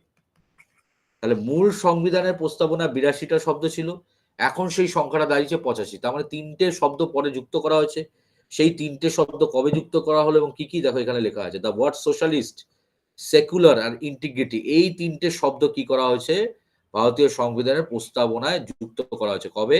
42nd অ্যামেন্ডমেন্ট 1976, অর্থাৎ 42তম সংবিধান সংশোধন 1976 এর মাধ্যমে কি করা হয়েছে? এই 3টে শব্দকে, ভারতীয় সোশ্যালিস্ট, সেকুলার অ্যান্ড ইন্টিগ্রিটি, এই 3টে শব্দকে ভারতীয় সংবিধানের প্রস্তাবনায় যুক্ত করা হয়েছে। এবং সেই সময় প্রধানমন্ত্রী কে ছিল? শ্রীমতী ইন্দিরা গান্ধী। এটা মাথায় রাখতে হবে। এবং ভারতের সংবিধানের প্রস্তাবনা এখনো অবধি মাত্র একবার কি হয়েছে? সংশোধিত হয়েছে। এটা সব পরীক্ষা কোশ্চেন দেয়। ভারতীয় সংবিধানের প্রস্তাবনা কতবার আজ পর্যন্ত সংশোধিত হয়েছে? একবার। কবে? 1976 সালে। কততম সাংবিধানিক সংস্কারের মাধ্যমে, সংশোধনের মাধ্যমে? 42তম। কোন প্রধানমন্ত্রীর সময় ভারতীয় সংবিধানের প্রস্তাবনা সংশোধিত হয়েছিল? উত্তরটা হবে শ্রীমতী ইন্দিরা গান্ধী। হয়ে গেল। দেখো লেখা আছে সব, কোনো অসুবিধা নেই, আশা করি বুঝতে তোমাদের ক্লিয়ার। এরপর কিছু প্রশ্ন আনসারও আমি তোমাদের আলোচনা করবো, ফাটাফাট উত্তর দেবে। দেখো এরপর কি বলছে, যেটা আমি আগেই বললাম যে প্রিএম্বেলটাকে কি বলা হয়েছে? নন জাস্টিসেবল বলা হয়েছে। খুবই দুঃখের বিষয়, যাই হোক। এবার এই প্রিএম্বেল নিয়ে কয়েকটা কেস আছে যেটা তোমাদের পড়তে হবে। দেখো মূলত 4টে কেস তোমাদের পড়তে হবে। 1960 সালে বেরুয়ারি কেস। বেরুয়ারি কেসটা একটা অন্য বিষয় অ্যাকচুয়ালি। বেরুয়ারি কেস নিয়ে পরে আমি তোমাদের যখন কেস স্টাডি নিয়ে আলোচনা করবো তখন বলে দেবো। বেরুবারি বলে একটি জায়গা আছে যেটা মূলত ওয়েস্ট বেঙ্গলে অবস্থিত, ঠিক আছে? তো বেরুবারি কেসে কি হয়? একটা কেস হয়, বেরুবারি নামক জায়গা নিয়ে একটা কেস হয়। তো সেই কেসে সুপ্রিম কোর্ট যখন রায় দেয়, সেই রায় দিতে গিয়ে সুপ্রিম কোর্ট বলে বসে, বা সুপ্রিম কোর্ট বলে যে preamble is not a part of Indian constitution. অর্থাৎ প্রিএম্বেল এর যে বিষয়বস্তু রয়েছে সেটাকে বেশি গুরুত্ব দেওয়ার দরকার নেই, তার কারণ প্রিএম্বেল অর্থাৎ প্রস্তাবনা ভারতীয় সংবিধানের অংশ নয়। কে বললো? সুপ্রিম কোর্ট বলল। কবে বললো? 1960 সালে। কিসের মাধ্যমে বললো? বেরুবারি কেস। ঠিক আছে? তাহলে preamble is not a part of Indian constitution, এটা কে বলেছিল? সুপ্রিম কোর্ট 1960 সালে বলেছিল। এবার দেখো সুপ্রিম কোর্ট ভারতের কি হয়েছে? সবচেয়ে আর কি উচ্চতম আদালত। আমি মজা করে বলি, মানে আদালতের ক্ষেত্রে যদি হয় সবচেয়ে উচ্চতর হচ্ছে কি? Supreme court. তার উপরে যাই না, লোকে বলে ভগবানের আদালত, সেটা জানা নেই। কিন্তু ভারতের বিচার ব্যবস্থা যদি তুমি দেখো তাহলে সবচেয়ে উঁচুতে কি রয়েছে? Supreme court. তো সুপ্রিম কোর্টের যে রায় সেটা একমাত্র পরিবর্তন করতে পারে সুপ্রিম কোর্ট। ঠিক আছে? তো 1960 সালে কি বললো? সুপ্রিম কোর্ট বললো যে প্রস্তাবনা ভারতের সংবিধানের অংশ নয়। আবার 1973 সালে কেশবানন্দ ভারতী কেস, এটা খুব গুরুত্বপূর্ণ একটা কেস। জমি সংক্রান্ত মামলা হয়েছিল কেরলে। তো সেই কেশবানন্দ ভারতী কেস আর কি সমাধান করতে গিয়ে সুপ্রিম কোর্ট বলে বসলো যে না, preamble is a part of Indian constitution. তাহলে কি দাঁড়ালো? 1960 সালে বেরুয়ারি কেসে বলো না, প্রিএম্বেল ভারতের সংবিধানের অংশ নয়। আবার 1973 সালে কেশবানন্দ ভারতী কেসে আর কি বলে বসলো সুপ্রিম কোর্ট যে হ্যাঁ, প্রিএম্বেলটা ভারতীয় সংবিধানের অংশ। তাহলে কোনটাতে হ্যাঁ বল, কোনটাতে না বললো, কোনটাতে হ্যাঁ বললো, কবে, কোন কেসে, এগুলো তোমাদের পড়তে হবে। ঠিক আছে? এরপর কি হলো? এরপর আরো দুটো কেস হলো, এস বোম্বাই কেস এবং এলআইসি কেস। দেখো সালগুলো একটু মাথায় রাখার চেষ্টা করবে। এস আর বোম্বাই কেস এবং এলআইসি কেস, এই দুটোতে রায়ে সুপ্রিম কোর্ট প্রায় একই রকম রায় দিল। এখানে সুপ্রিম কোর্ট জানালো যে প্রিএম্বেল শুধুমাত্র যে ভারতের সংবিধানের অংশ এরকম নয়, এটা হচ্ছে ভারতীয় সংবিধানের অবিচ্ছেদ্য অংশ। মানে আরো গুরুত্ব বাড়িয়ে দিল। কেশবানন্দ ভারতী কেসে বলা হচ্ছে যে হ্যাঁ, প্রিএম্বেল প্রস্তাবনা ভারতের সংবিধানের অংশ, কিন্তু এই দুটো কেসে আরো গুরুত্ব বাড়িয়ে দেওয়া হলো প্রস্তাবনার, বলা হলো যে শুধুমাত্র অংশ নয়, it is an integral part of Indian constitution. Okay, তাহলে এটা মাথায় রাখবে, যখনই তোমাকে ইন্টিগ্রাল বলবে তখন তুমি এই দুটো কেসের মধ্যে একটা করবে। আর যখন শুধুমাত্র বলো যে preamble was A part of Indian constitution, কোন কেসে বলা হয়েছিল, তখন উত্তরটা করবে কেশবনন্দ ভারতী কেস। সুপ্রিম কোর্ট যে রায়টা দেয় সেটা অনেক সময় কি হয়, আজ থেকে 10 বছর আগে ধরো সুপ্রিম কোর্ট কোন একটা রায় দিয়েছিল, দেখা 10 বছর পর সেই যে রায়টা দেওয়া হচ্ছে তার কোনো ভ্যালিডেশন এই মুহূর্তে নেই, তার গ্রহণযোগ্যতা নেই। তাহলে সুপ্রিম কোর্ট কি করতে পারে, 10 বছর আগে যে প্রদত্ত রায় ছিল সেটাকে আবার পুনর্বিবেচনা করে নতুন রায় দিতে পারে। এই যে জিনিস, এটাকে আর্টিকেল 137 এর উল্লেখ আছে, আর্টিকেল অনুচ্ছেদ 137 এর উল্লেখ আছে, 137। সুপ্রিম কোর্ট নিজের প্রদত্ত রায়কে কি করতে পারে, পুনর্বিবেচনা করে নতুন রায় দিতে পারে। তাহলে এখানে কিন্তু এই 137 এর অ্যাপ্লিকেশন আমরা দেখতে পেলাম। ঠিক আছে, এবারে যে প্রিএম্বল যে রয়েছে, একে বিভিন্ন আর কি হিস্টোরিয়ান বা বিভিন্ন ব্যক্তিগণ তারা বিভিন্ন নামে আর কি একে ডিসক্রাইব করেছে। যেমন কে এম মুন্সি, একজন বিখ্যাত আর কি বলতে পারো রাজনীতিবিদ প্লাস ভারতের যে স্বাধীনতা সংগ্রাম ছিল তার সাথে তিনি যুক্ত ছিলেন, কংগ্রেসের বিখ্যাত নেতা। তো তিনি কি বলেছেন, তিনি বলছেন প্রিএম্বলকে পলিটিক্যাল হরোস্কোপ। হরোস্কোপ মানে কি, কুষ্টি। কুষ্টি, ছোটবেলায় আমরা কুষ্টি বিচার করে কি দেখি, ভবিষ্যৎ দেখি। তো কে এম মুন্সি বলছে ভাই এই যে প্রিএম্বল যেটা রয়েছে প্রস্তাবনা, এইটাকে যদি কেউ পড়ে, মানে এটাকে যদি তুমি পড়ো, তাহলে ভারতীয় সংবিধান সম্পর্কে তোমার একটা ধারণা তৈরি হবে। এটা আমি তোমাদের একটু আগেই বললাম, প্রথমেই বলেছি যে তুমি যদি প্রিএম্বলটা পড়ো তাহলে তোমার ভারতীয় সংবিধান সম্পর্কে একটা আপেক্ষিক ধারণা তৈরি হয়ে যাবে। তো ভারতীয় সংবিধানের প্রস্তাবনাকে পলিটিক্যাল হরোস্কোপ কে বলছে, কে এম মুন্সি। নেক্সট, এটাকে সোল অফ দ্য কনস্টিটিউশন, অর্থাৎ সংবিধানের আত্মা বলে কে এটাকে আর কি বলছে, সংবিধানের আত্মা বলছে ঠাকুরদাস ভার্গব।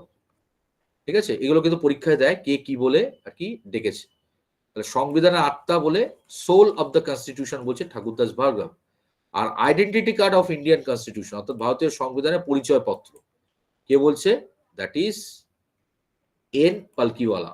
এন এ পালকিওয়ালা, পালকিওয়ালা নাম ওনার, ইনি বলছে। তাহলে এই যে কমেন্ট গুলো রয়েছে, এই যে ইম্পর্টেন্ট যে রিমার্ক গুলো রয়েছে, এগুলো কিন্তু তোমাদের জন্য গুরুত্বপূর্ণ। পলিটিক্যাল হরোস্কোপ কে বলেছে, সোল অফ দ্য কনস্টিটিউশন কে বলেছে, identity card of Indian constitution কে বলেছে, এগুলো তোমাদের পড়তে হয়। ওকে, বোঝা গেছে সবার? বলো, is it clear to everyone? Yes sir. Yes sir. Article 137 এ কি বলেছে একবার বলবেন? অবশ্যই বলবো, একদম নির্দ্বিধায় জিজ্ঞেস করবে। আর্টিকেল 137 এর বলা হয়েছে যে সুপ্রিম কোর্টের যে রায় সেটাকে সে কি করতে পারে, পুনর্বিবেচনা করে নতুন রায় দিতে পারে।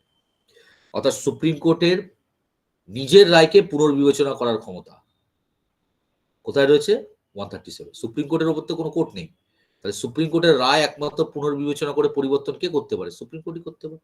সেটা করতে পারে কোন আর্টিকেলের মাধ্যমে, 137। ওকে, হ্যাঁ স্যার। ভেরি গুড, চলে আসো। সবকটা আমি করাবো না, তোমাদের থেকে উত্তর আশা করবো। বলো এক একটা কি হবে। Socialist sir, C. কোশ্চেনটা বুঝতে পেরেছো কি বলছে? ভারতীয় সংবিধান মানে এদের মধ্যে কোনটি ভারতীয় প্রিএম্বল এ প্রথম থেকে ছিল না? দেখো, মানে সোজা কথা, দেখো, at the time of enactment of Indian constitution, ভারতীয় সংবিধান যখন শুরু হয়েছে, এদের মধ্যে কোনটা প্রিএম্বল এর সাথে ছিল না। তার মানে কোনটা পরে যুক্ত করা হয়েছে, আমরা কি পড়লাম, তিনটে তো পড়লাম যুক্ত করা হয়েছে। একটা হচ্ছে সোশ্যালিস্ট, আর কি ছিল, সেকুলার আর ইন্টিগ্রিটি, তাই তো? সোশ্যালিস্ট হবে। তাহলে কোনটা ছিল না প্রথম? সোশ্যালিস্ট। ঠিক আছে, নেক্সট 2 নম্বরের প্রশ্নটা, ভারতীয় সংবিধান এখন অবধি কতবার সংশোধিত হয়েছে? Once, A. One time. Very good, তাহলে একবারই হয়েছে, 1976 এ। Very good, 1970। নেক্সট বলো, কিভাবে সাজানো হয়েছে অর্ডারটা? এসএসএসডিআর। এ হবে। এ। এসএসএসডিআর মানে সেকুলার, মাথা রাখবে। এখন হয়তো মুখস্থ হয়ে যাবে, পরীক্ষা হলে কিন্তু ভুলে যাবে। মাথা রাখবে এসএসএস, এর মধ্যে সেকুলারটা লাস্টে আছে, এই দেখো সেকুলার লাস্টে, আর সভারেইনটা ফার্স্টে। তাহলে এইটা দাঁড়াচ্ছে, তো সোভারেইনটা মনে থাকবে, সেকুলার। হ্যাঁ ঠিক আছে, সোভারেইন, সোশ্যালিস্ট, সেকুলার। Very good. চারটা বলো।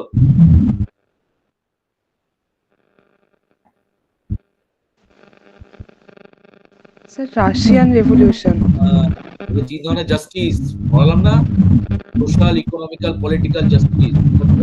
রাশিয়ান রেভলিউশন কবে হয়েছিল?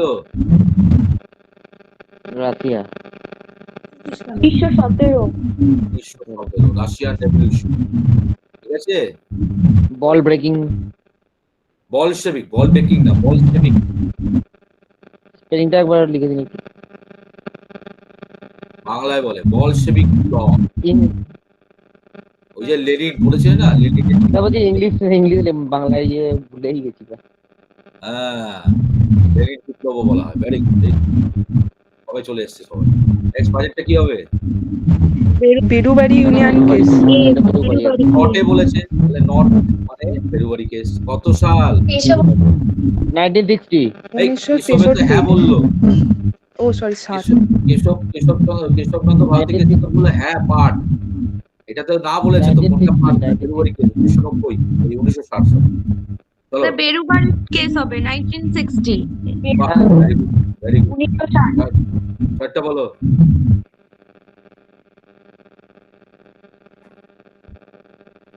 Soul of Indian constitution, soul very good, soul বলা হয়।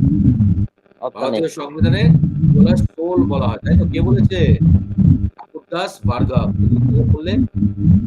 ঠাকুরদাস ভার্গব বলেছে সোল অফ হ্যাঁ, ঠাকুরদাস ভার্গব বলেছে soul of constitution. Very good. Next সাতেরটা কি হবে?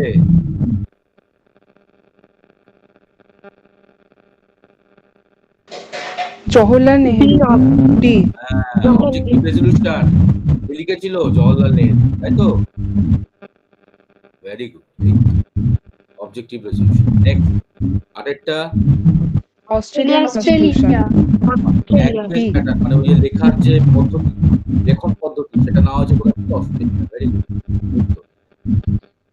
আর নয়টা আমেরিকা। সি। প্রথম কান্ট্রি বারবার বলেছিলাম যারা ইউএসএ। হ্যাঁ, যারা নিজের সংবিধানের সাথে প্রস্তাবনাটাকে যুক্ত করেছিল, কি হবে? আমেরিকা। ভারতীয় সংবিধানে এই প্রস্তাবনার যে মানে আনাটা, এটা আমেরিকার থেকেই আর কি একটা বলতে পারো নেওয়া হয়েছে। নেক্সট পরেরটা অপশন বি। সি। সি হবে। C, C, Bombay C. And LIC India bills. করবে ও আচ্ছা, সরি, ইন্টিগ্রাল না। জিনিস সুস্থ বাবু, তাহলে নেই। প্রথম ফার্স্টে উত্তর দিলে আমি কোনো প্রাইজ দিচ্ছি না, ঠিক আছে? Take your time before answer. তাহলে ইন্টিগ্রাল যখনই দেখবে তখন কি করবে? বোম্বাই এলআইসি, মনে আছে তো? হুম। ঠিক। নেক্সট 11টা কি হবে? None of these. ঘাবড়ানোর কিছু নাই। স্যার তো ইন্দিরা গান্ধী পড়েছিলেন, তাহলে কোথায় গেল অপশনে? নেই, দেখো এখানে দেওয়া আছে। তাহলে ভুল করে উল্টো পাল্টা করে আসবে না। এটা পড়াচ্ছি, ভালো করে পড়ে যাবে, ওর মধ্যে থেকেই থাকবে, ওর বাইরে আর দেখো। নেক্সট ভারতটা কি হবে? Economic liberty. D. Economic liberty কোন ধরনের লিবার্টির কথা বলা হয়নি? আমরা 5 ধরনের লিবার্টি বললাম। Liberty of thought, liberty of expression, liberty of কি ছিল? বিলিভ, বিলিভ, Belief, ফেইথ, মানে worship। ওই তো faith, Belief, ফেথটাই belief, Belief, faith faith আর ইয়ে। and worship, তাই তো? 5 ধরনের ছিল। তা কোথাও তুমি পেয়েছো লিবার্টি অফ থট ছিল, লিবার্টি অফ বিলিফ ছিল, লিবার্টি অফ এক্সপ্রেশন ছিল, এটাতে ছিল না। ইকোনমিক লিবার্টির কথা বলা হয়নি। ইকোনমিকটাই বলা হয়নি। হ্যাঁ। সেকুলার কথাটার অর্থ কি? Liberty of He faith and said- worship. Very good. Liberty of faith and worship, অর্থাৎ স্বাধীনতা, তাই তো? পুজো করার এবং উপাসনা করার স্বাধীনতা। নেক্সট 14টা আলোচনা করে দিচ্ছি। 1789 1789। পরেরটা এটা তো 26 নভেম্বর 1949। সি হবে। ডেটের উল্লেখ রয়েছে, সেটাই চেয়েছে। ডেটের উল্লেখ রয়েছে স্যার। তো এটা সি হবে 26 নভেম্বর 1949। হ্যাঁ, ভেরি গুড। লাস্টেরটা বলো। Russian revolution. সি। 1917। বাহ, কংগ্রাচুলেশন। এই তো 16 তে 16 পেয়ে গেছো। Thank you. Very good. কিন্তু স্যার বলছিলাম কি, কোশ্চেন গুলো প্রথম দিকে কোশ্চেন গুলো একটু দেখতে, মানে অ্যান্সার তো মুখস্থ, কিন্তু কোশ্চেন গুলো পার্টিকুলারলি হ্যাঁ, মানে কপি স্ক্রিনশট নিয়ে কপি তো করা যাবে না তাড়াতাড়ি। দেখো বাকিরা বুঝতে পেরেছো আলোচনা? তারপরে পরের গুলো এবার একটুখানি কোশ্চেন গুলো কি আগে উত্তর দাও, বাকিরা বুঝেছো? হ্যাঁ স্যার। Very good. হ্যাঁ স্যার। কদিন ধরবো? অনলাইনে ধরবো। প্রিএমবেল বলো।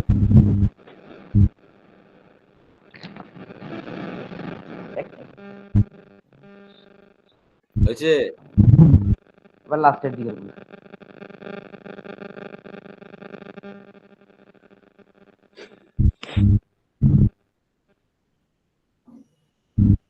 এইটা হয়ে গেছে, এই পোর্শন হয়ে গেছে লাস্টের।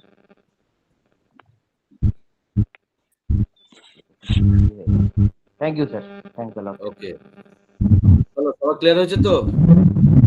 আর কোনো ডাউট, ক্লিয়ার মানে সমস্যা? No sir. Very good. চলো তাহলে এখানে শেষ করলাম। Good night everyone, thank you. Thank you sir. Good night sir. Thank you sir. Thank you sir.